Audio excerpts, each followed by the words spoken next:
kasamang itinangi sa puso. Pero una sa lahat, alamin ang aking pinagmulan. Saan bang sulok ng mundo ang magbibigay liwanag sa lahat?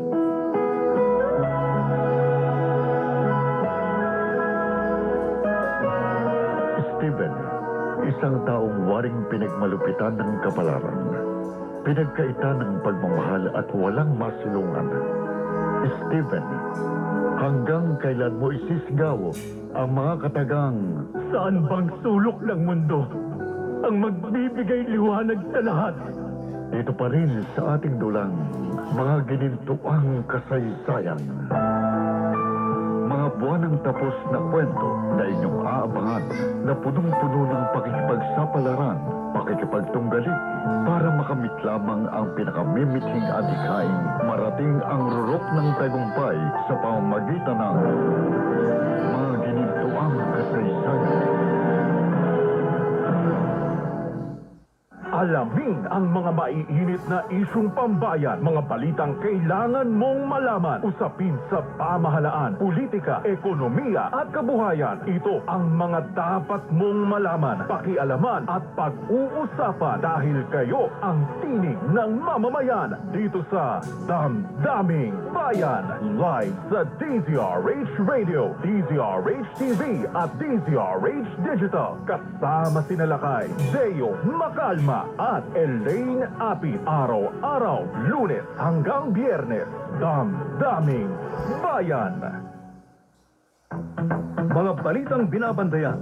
Balita ngayon mo palang malalaman. May dito balitang lalabas sa mga pahayagan bukas. Ngayon na ang broadcast sa TN. At ngayon, naritong tampok na kasaysayan ng buhay ni Steven. Saan bang sulok ng mundo ang magbibigay liwanag sa lahat? Dito sa ating dulang, mga ginintuang kasaysayan.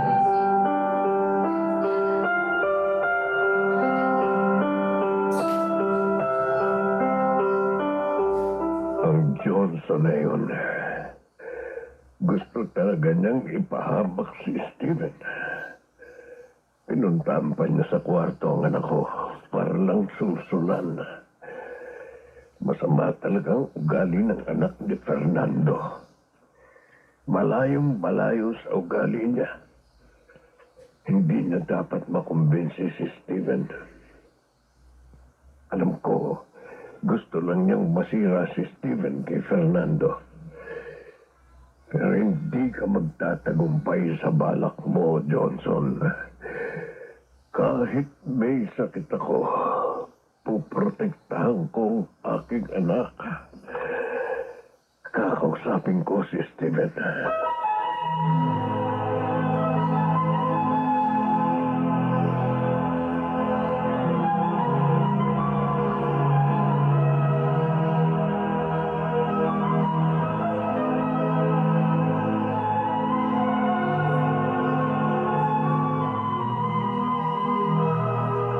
Daddy Ricardo, bakit po niyo ako pinatawag sa sekretary niyo? Dito na kita kinausap sa opisina ko para makatiyak ako na makapag-uusap tayo nang walang makaririnig sa atin. Parang napakahalaga po ng sasabihin niyo, Daddy, ha? Oo, anak. Kagabi, nakita kong pinuntahan ka ni Johnson sa kwarto mo at kinausap. Opo, Daddy. Anong sinabi sa iyo ng lalaking yun? Daddy? Sabihin mo na, alam mo lagi akong nakahandang sumuporta sa iyo. Tungkol po sa gustong mangyari ni Tito Fernando. Sinabi niyang huwag kong sundin si Tito. Wala talagang ituturong magaling ang lalaking yun. Gusto niyang masira ka kay Fernando. Pero nakapagpasya na po ako. At nakapangako na po ako kay Tito. Steven? Hindi ko po siya kayang bigyan ng sama ng loob, Daddy. Napamahal na po sa akin si Tito. Kaya susundin ko po siya. Katunayan nga po, sinimulan ko na ang pagkaparamdam kay Danica. Salamat. Napakabuti mo talagang anak. Oh. Daddy? Bakit po kayo umiiyak? Masayang masaya ako, anak. Nagpapasalamat ako sa Diyos dahil lumaki kang mabuting tao. At mapalad ako dahil naging anak kita. Kahit sa tawag lang.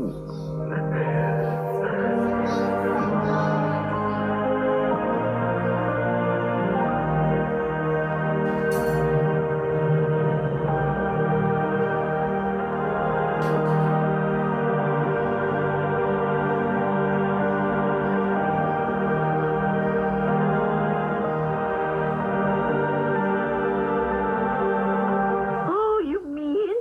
Kinausap mo rin si Steven? Oo! Sinulsulan ko pa na magsundin si Daddy. Tulad ng ginawa ko? Pero ginawa ko yun. Para kapag sinunod niya ako, magalit sa kanya si Daddy. At palayasin na siya. Oh, Sabi ko pa nga, bago ko siya iwan kagabi, handa akong tulungan siya para makalayo kay Daddy. oh, and what do you think? Ha? Susundin ka kaya niya? Ewan ko. Hindi ko mahulaan eh. Wala kasi ako nakitang emosyon sa mukha niya kagabi. Pero sana nga, nadala siya sa panunulsol ko para matapos na rin ang matagal ko ng problema sa sampid na yun. O, akala ko ba okay lang sa'yong magdusa si Steven na magkaroon ng bulag na girlfriend at asawa? Oo, kaya lang eh. Nagbago yung isip ko. Ha? Kasi lalo lang matutuwa si Daddy sa kanya kapag sumunod siya. Kaya yun, sinulsulan ko na lang siya. At sana nga, magtagumpay ako sa ginawa ko. Sana.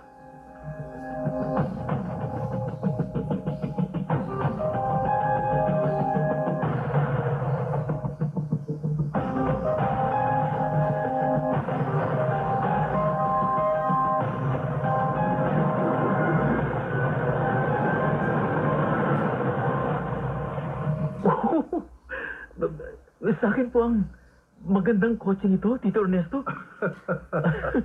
Sabi ko na't magugulat ka eh. Oh, Steven, sa'yo nga yan. Para meron kang sariling sasakyan. Ha? Pero nakakaya naman po. Gumastos pa kayo ng malaking halaga para sa akin. Hindi ako ang bumili niyan. Ang daddy mo. Daddy Ricardo? Ako nga, anak. Nagpatulong ako sa Tito Ernesto mo para mabilihan. Pero bakit niyo po ako binilan nito? Ang mahal po ng sasakyan nito ah. Dahil napasasaya mo ko sa kabutihan at kabaitan mo. Saka basta para sa'yo, lahat bibilhin ko. Naku, eh, maraming salamat po, Daddy Ricardo. Salamat po. Mahayaan niyo, iingatan ko po ito.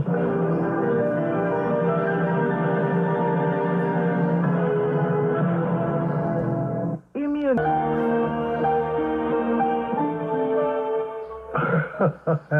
Ay, nako, Fernando. Tuwang-tuwa si Steven sa ginawa nitong si Ricardo. Higit ang kaligayahan ko, Ernesto, dahil ngayon, kahit paano, naipadarama ko sa aking anak ang aking pagmamahal. Karapat dapat naman talagang mahalin si Steven. Dahil mabait at mabuting anak siya. Kahit sinusulsulan siya ni Johnson na huwag sundin si Fernando. Hindi siya nadala sa sulsol. Ano? Ginawa ni Johnson yun. Ernesto, Ricardo, dapat nang malaman ni Fernando ang mga pagkukunwari at ginagawa ng kanyang anak. Teka, ano ibig mo sabihin? Ano ba ang mga dapat kong malaman? Fernando, bukod sa panunulsol kay Steven, hindi rin totoo ang mga pagbabagong ipinakikita ni Johnson.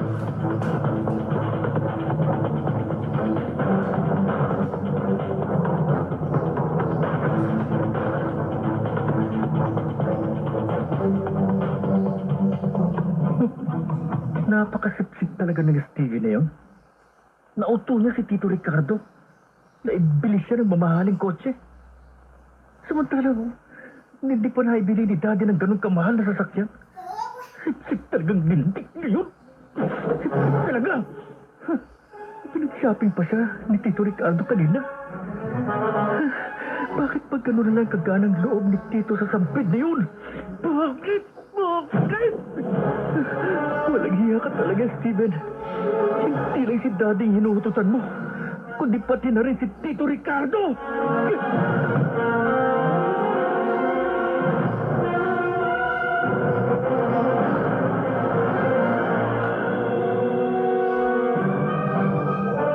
Ha? Ano, Johnson? Ay, dito ka matutulog sa bahay ngayon? Gabi? Pero bakit? Di ba sinabi ko na sa'yo kung anong ginawa ni Tito Ricardo kay Sampid? Oh, yes. Gusto ko magpalipas ng galit. Dahil para sasabog ng dibdib ko rito. Pero Johnson, hindi pwede. Ano? Bakit naman hindi? Dati naman ako natutulog dyan, di ba? Sorry. Pero kasi, the red flag is up. Tip naman talaga. Kailangan kita eh. Saka mo naman ako hindi pagbibigyan. Sorry, ha? Nung ka na lang magpalipas sa iba mong friends. Ba nga ba? O sige, bye. Bye! Oh my gosh! Buti na lang nakapag-isip ako ng dahilan kay Johnson. Ayoko na talaga na may mangyari pa sa aming dalawa. Lalo na, hindi ko na siya mahal. Naisip ko na nga kung paano ako makikipag-break sa kanya.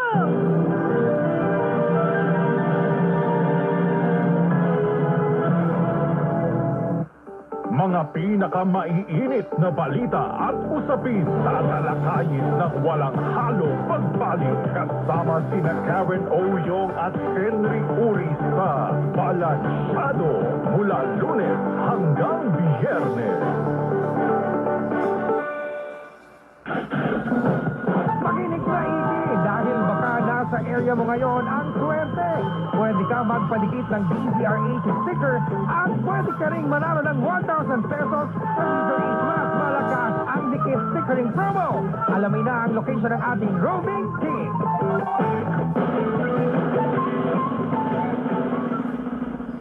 Kakampi mo ang batas kung may alam ka sa batas. Ang paglilingkod kasama ang Dos Kumpanieras nina Attorney Rina Seco at Attorney Cam Cheryl Adame Molina live sa DZRH Radio, TV at online alas 6:30 ng gabi. Dos Kumpanieras. Talagayang kababalaghan, pananaliksik sa kapangyarihan ng isipan, pagpapakita ng mga nilalang, inyong matutunghayan sa Gabi ng Misteryo. Kasama si Ray Sibayan tuwing Sabado, alas 10 ng gabi sa DZRH Radio, Gabi ng Misteryo.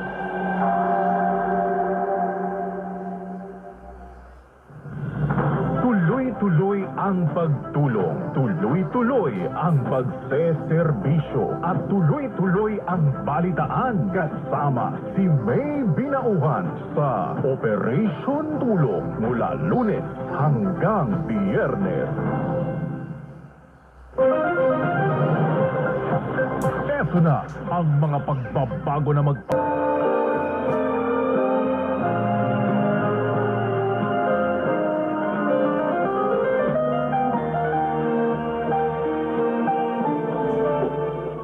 Oh, bakit hindi ka pa kumakain, Danica?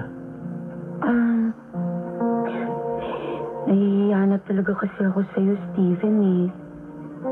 Dami mo nang ginagawa para sa akin. Katulad ngayon, pinakain mo pa ako sa restaurant na to. Danica, gusto ko lang namang mapasaya ka. Thank you. Ang bait mo talaga. O, sige na. Kumain na tayo. Siya nga pala. Gusto ko sanang ipasyal ka sa isang magandang resort. Ha? sabi mo kasi sa akin nung nag-company outing tayo sa resort ni Tito Fernando, gustong-gusto mo ang dagat, di ba? Totoo yun. Oo. Feeling ko kasi pag nasa dagat ako, nawawala lahat ng mga nagpapabigat sa loob ko. Kaya nga, mamamasyal ulit tayo sa isang resort. Kung gusto mo, isama natin si Yaya Sabel. Pero, Please. Steven, Pumayag ka na. Magtatampo ako pag tumanggi ka.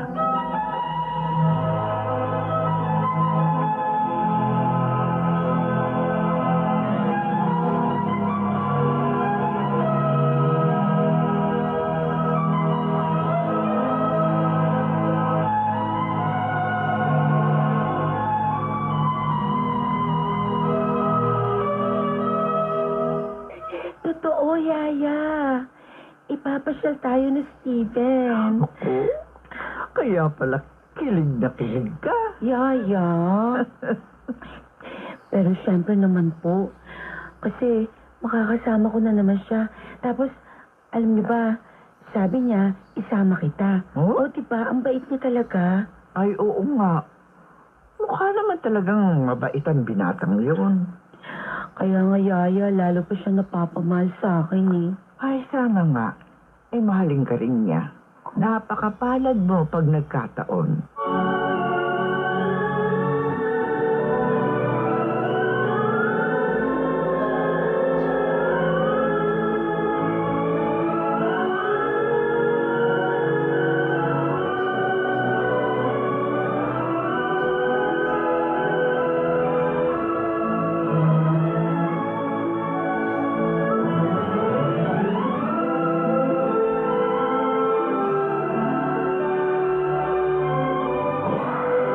Nalulungkot ako at nadidismaya sa mga nalaman ko tungkol kay Johnson.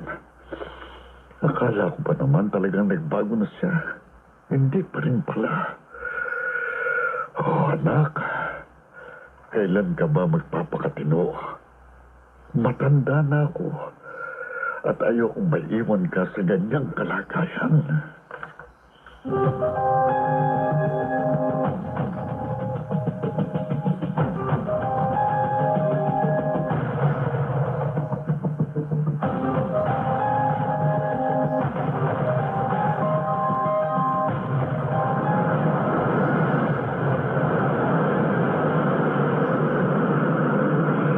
Salamat, Steven. Masayang-masaya si Yaya Sabel nang dumating tayo dito. Matagal na kasi siyang hindi nakakapamasyal sa ganitong lugar. Mabuti naman. Natuwa siya. Pero, ang mas gusto kong matuwa ay ikaw, Danica. Ha? Bakit naman?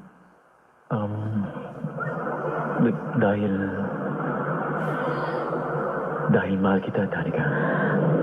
Noon pa. Steven? Kaya sinikap kong mapalapit sa'yo.